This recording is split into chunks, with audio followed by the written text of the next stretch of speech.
So hello ladies and gentlemen, boys and girls, Kara here, welcome back to another video, or should I say a new series of videos. Yes, this is the beginning of a brand new series of videos क्योंकि apparently मुझे लगता है कि उसी से regularity crisis solve हो पाएगा. I'm just hoping guys. So this is a new series of videos on the channel which I'd like to call Tier Thursdays. Well, as the name suggests, we'll be making a tier list or a tier which would look something like this. And to know how a tier list works, आज ही सब बता दूं, पता चल जाएगा. जा कर रहा है. कहाँ जा रहे हो? यही हो ना, पूरी वीडियो देखो, enjoy it. So tiers like these will be coming your way every Thursdays, hopefully. So starting off with this new series of videos, we have the first edition जो है Premier League predictions. So well, मुझे reviews predictions करने थे, but कुछ अच्छा तरीका नहीं मिल पा रहा था, तो मैंने इन दो ideas को actually merge कर दिया है. Please like and subscribe. Alright, ladies and gentlemen, this is the tier of predictions that we start off with.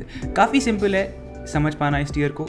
कुछ कैटेगरीज में हमने डिवाइड किया है जहाँ पर हम ट्राई कर रहे होंगे प्रेडिक्ट करने की कि कौन सी टीम कहाँ फिनिश कर सकती है. चलिए शुरू करते हैं. Alright, starting off with Arsenal. Now, Arsenal is coming out to be a very exciting project under Mikel Arteta. Last season की starting में सबको पता है क्या ही हाल हो रखा था. Like Arsenal fans were saying Arteta out and everything else. But come this season starting, Mikel Arteta की ये टीम काफ़ी promising नज़र आ रही है. Just miss out करके Champions League फुटबॉल से they'll be absolutely gutted. But कोई नहीं, स्टेटमेंट साइनिंग्स करने को तुली है Arsenal, basically Manchester City players, and I think they are not done yet. आधी विंडो अभी भी बची है and they might even go for another signings और two. So I think Arsenal are very good as a team, but in my opinion will just miss out on Champions League football क्योंकि top 4 बहुत solid है. I am not saying Arsenal का chance बिल्कुल नहीं है, but like बहुत ज़्यादा भी नहीं है in my opinion. Next we have Aston Villa. Now Aston Villa is very interesting क्योंकि मैंने अपने एक शॉर्ट अटेम्प्ट में, जिसे YouTube ने शॉर्ट की तरह अपलोड होने नहीं दिया था, उसमें कहा था कि the team to watch out for in the Premier League in 2022 is Aston Villa. Aston Villa is very interesting because this team is in a building phase of sorts.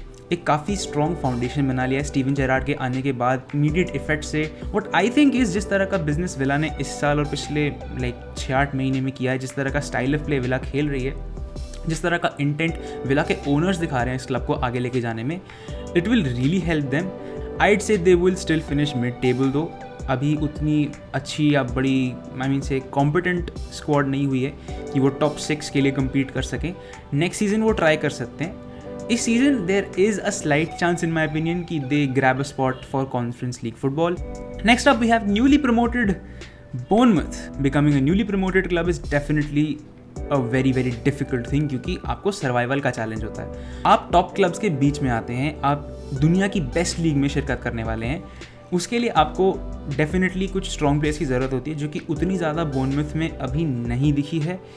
And for that reason I am afraid the relegation category has someone to sit into it. I think Bournemouth will get relegated. I'm sorry Bournemouth fans if you're watching this. Next we have Brentford. एक क्लब जिसने मुझे काफ़ी ज़्यादा impress किया था last season because I think they finished 12th last season if I'm not wrong. कि मतलब ऐसा था कि Brentford survive कर ही रही है और एक बहुत बड़ी बात है किसी ऐसे नए क्लब के लिए जो कि बहुत साल बाद प्रेम में वापस आता है और सर्वाइव कर जाता है. But a lot has to be credited to two factors. One being their manager Thomas Frank, absolute genius of a manager, बहुत बढ़िया तरीके से क्लब को चलाया. एंड सेकेंड, जो कि अब इस क्लब का हिस्सा नहीं है, Christian Eriksen. Later half of the season में Christian Eriksen was pivotal for Brentford's growth, and since he has left and gone to Manchester United, by the way वो मूव थोड़ा सा डॉजी लग रहा है मुझे मैन यूनाइटेड के लिए, but okay. Brentford definitely I think उतना अच्छा परफॉर्म शायद ना कर पाए, depends on what they do in the market. So I think Brentford will be involved in a relegation fight, but given what the team has built itself into, वो survive कर जाएंगे in my opinion. Next we have Brighton and Hove Albion, a club that took everyone by surprise last season. Honestly, तुम देखो यार, एक ऐसा club 9th finish किया.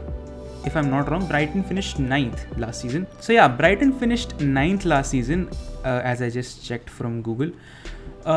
So Brighton definitely has some good players around them, but काफ़ी departures भी देखने को मिल रहे हैं, तो ब्राइटन का ये स्पेल थोड़ा सा डगमगा सकता है in my opinion, but they will definitely be safe. Next up we have Chelsea, एक क्लब जिसने मैसिव डिपार्चर्स देखे हैं। बैकलाइन खाली हो चुकी है, कुछ समझ आ नहीं रहा है, but at the same time कुछ पॉजिटिव्स भी हैं। रहीम स्टर्लिंग को पुल कर लिया है, कालिडू कूलीबाली को साइन कर लिया है, कॉनर गैलागर मुझे काफ़ी उससे उम्मीद है because is a very very bright English talent. और अगर स्क्वाड उतनी अच्छी नहीं बना पाया चेल्सी, कंसिडरिंग वो एक चैंपियंस लीग क्लब भी है and it has to fight for the title at some point of time, defy the dominance of City and Liverpool. इस सीज़न क्या वो होगा, it's I am kind of on the edge of this, मतलब मुझे confusion है बहुत ज़्यादा। I'd still back them, I'd still back Thomas Tuchel and I'd say they would enter the Champions League bracket. Probably a 4th place team जो कि topple की जा सकती है, क्या पता उनको यूरोपा लीग फुटबॉल में धकेल दिया जाए, who knows. I think they can make it to the Champions League this year as well. Next we have Everton, a club that barely survived relegation. और अब उनके लिए मैटर्स और भी बुरे हो सकते हैं because Richarlison has left for Tottenham, but Frank Lampard has a task on his hands and क्योंकि अब कुछ प्लेयर्स जो कि लोन पे लिए थे वो भी वापस चले गए हैं एंड कुछ बहुत ज़्यादा ब्राइट नहीं देखने को मिला है एवर्टन से as far as the transfer window is concerned. I think they will once again be involved in relegation. नहीं, सेफ हो जाएंगे। Next we have Nottingham Forest, एक क्लब जिसकी काफ़ी ज़्यादा बातचीत हो रही है, being a very historic club in English football.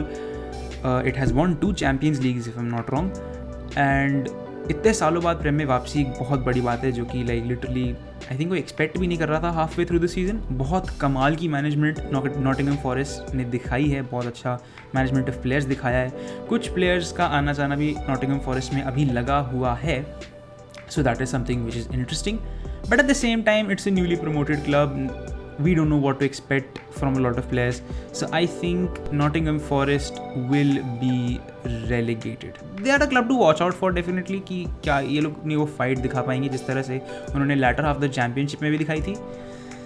I don't know, I think Forest might get relegated. Next up we have Fulham, जिन्होंने कतई लैंडस्लाइड विक्ट्री की थी आई गेस चैंपियनशिप में last season. Alexander Mitrovic, oh my god please, बहुत बहुत बढ़िया।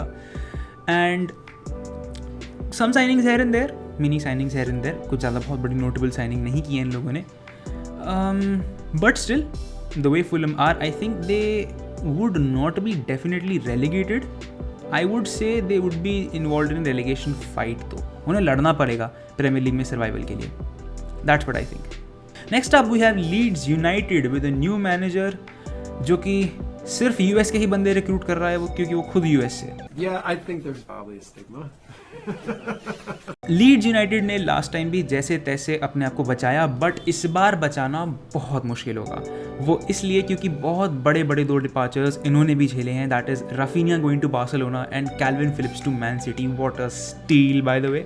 आई think so Leeds character दिखाना चाहेगी, फाइटिंग स्पिरिट दिखाना चाहेगी, but at the same time they will be involve in a relegation fight in my opinion. Leeds के लिए भी इस साल प्रीमियर लीग सर्वाइवल बहुत मुश्किल होगा, and do not get surprised if they might get dropped down to the 18th spot. So well, that is it for this edition of Tier Tuesdays. Thursday. Do not worry, this was just part 1 of the predictions. Part 2 आने वाला है.